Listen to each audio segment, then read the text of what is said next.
Good morning everyone.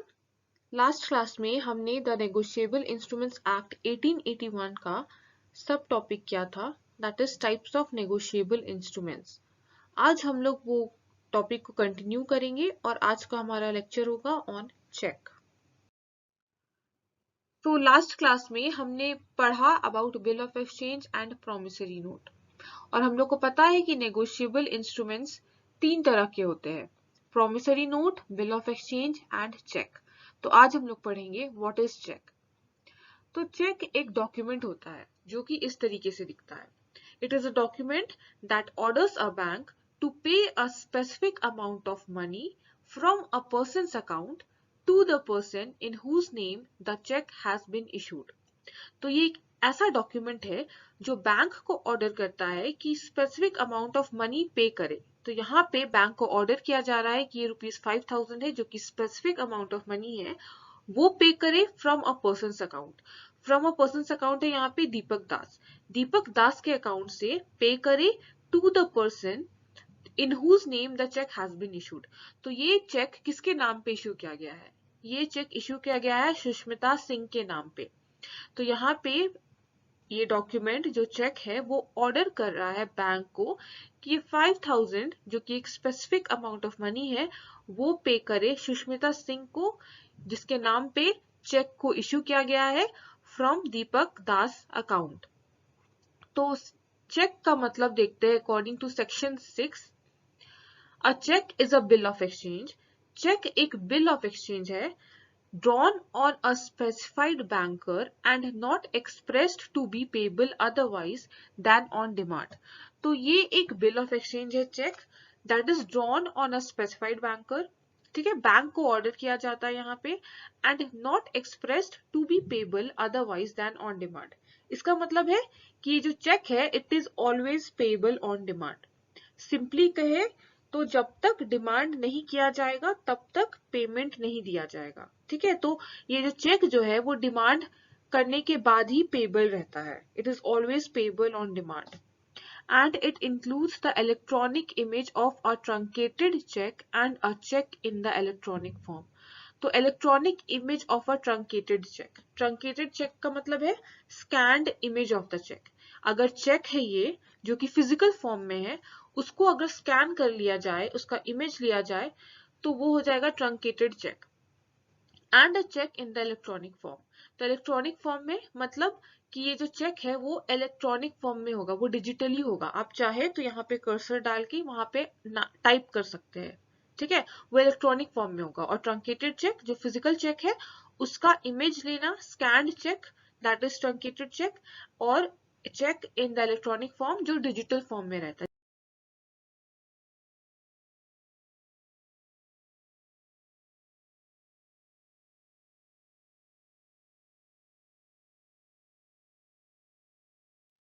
Next देखते हैं कि क्या क्या कैरेक्टरिस्टिक्स है चेक के।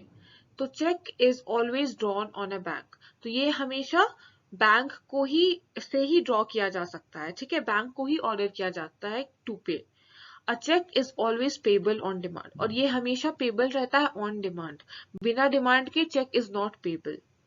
A check may be written on a paper or it may be in the electronic form। तो हमने देखा चेक जो है वो फिजिकल फॉर्म में हो सकता है, यानी कि रिटन पेपर के फॉर्म में, या फिर इलेक्ट्रॉनिक फॉर्म में हो सकता है।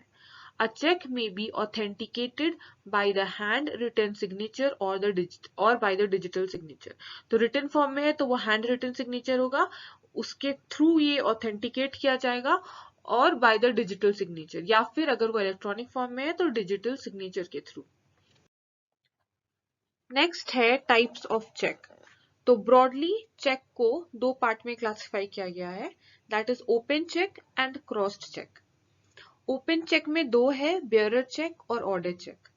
ओपन चेक क्या होता है? ओपन चेक एक ऐसा चेक है that is payable over the counter, over the counter at the bank. ये याद रखना जरूरी है।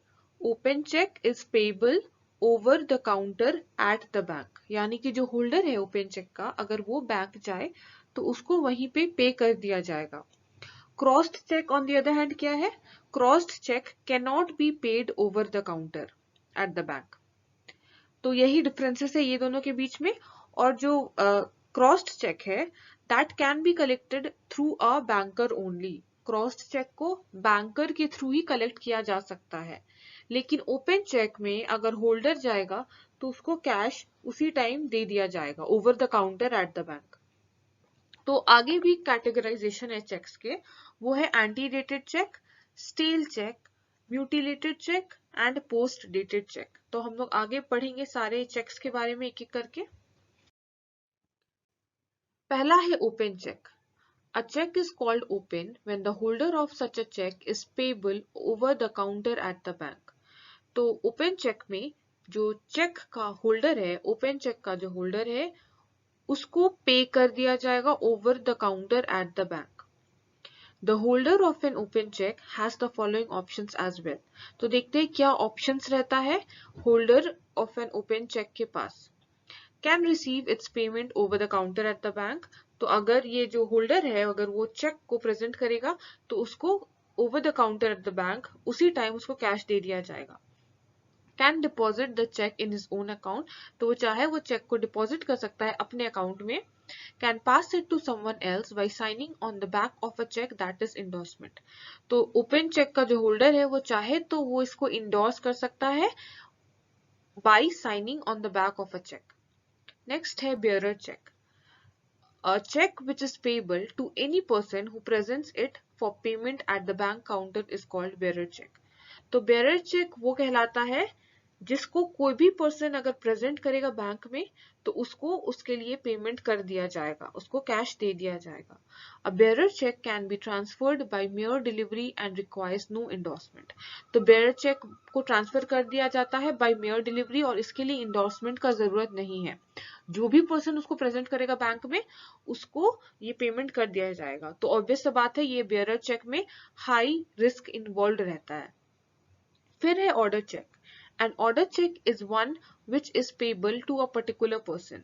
तो ये एक ऐसा चेक रहता है जो कि एक पर्टिकुलर पर्सन को ही पे किया जाता है। In such a check, the word bearer may be cut out or cancelled and the word order may be written. तो जनरली चेक में क्या रहता है पे XYZ और bearer। तो ये जो वर्ड bearer है उसको कट कर दिया जाता है या फिर कैंसिल कर दिया जाता है एंड उसमें वर्ड ऑर्डर को लिख सकते हैं तो वो ऑर्डर चेक बन जाएगा। और इसमें ऑर्डर पे ही पेबल रहता है ये to a particular person.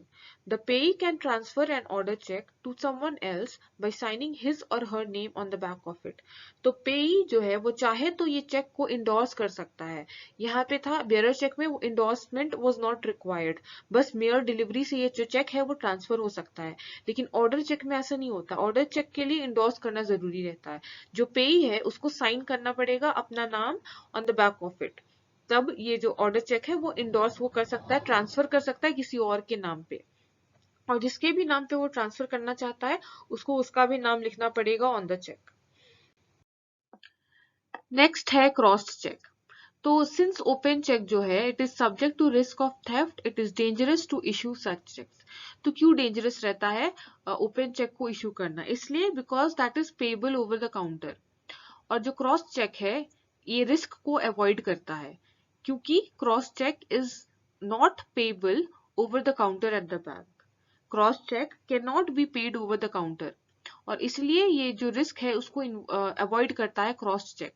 इसमें क्या होता है, इसमें जो पेई है उसके बैंक अकाउंट में क्रेडिट होता है अमाउंट और चेक को क्रॉस करने के लिए टू ट्रांसवर्स पैरेलल लाइंस को ड्रॉ किया जाता है अक्रॉस द चेक।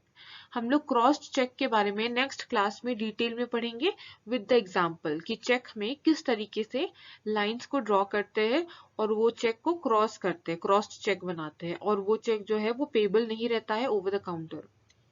फिर है एंटी डेटेड चेक्स।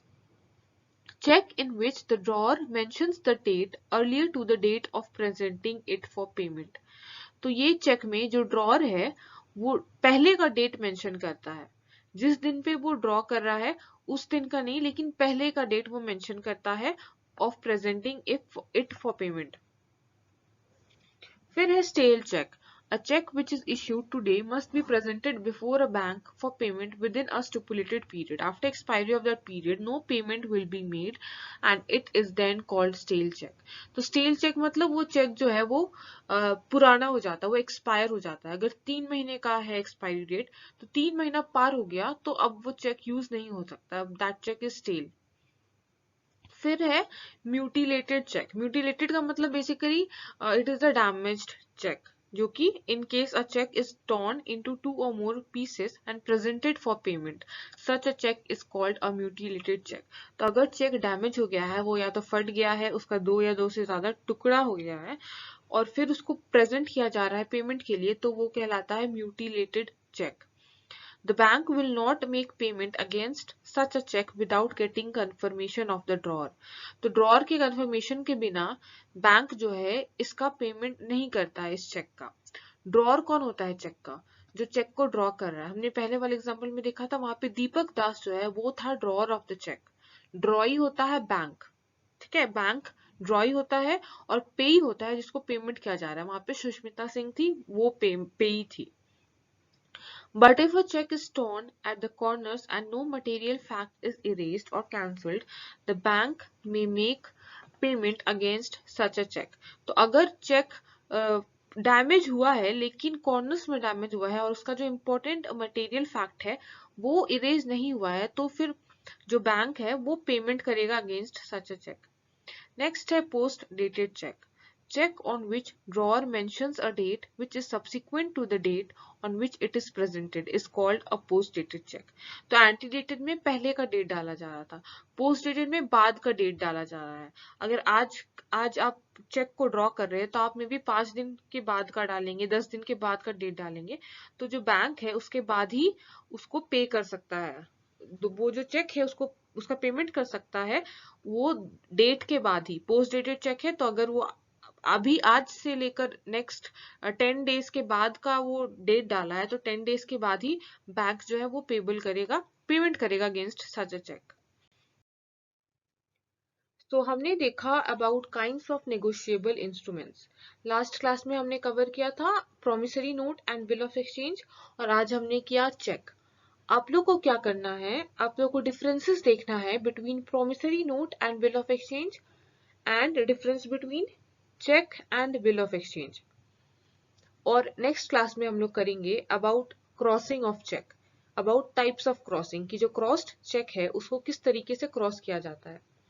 सो आज के लिए इतना ही. Thank you everyone.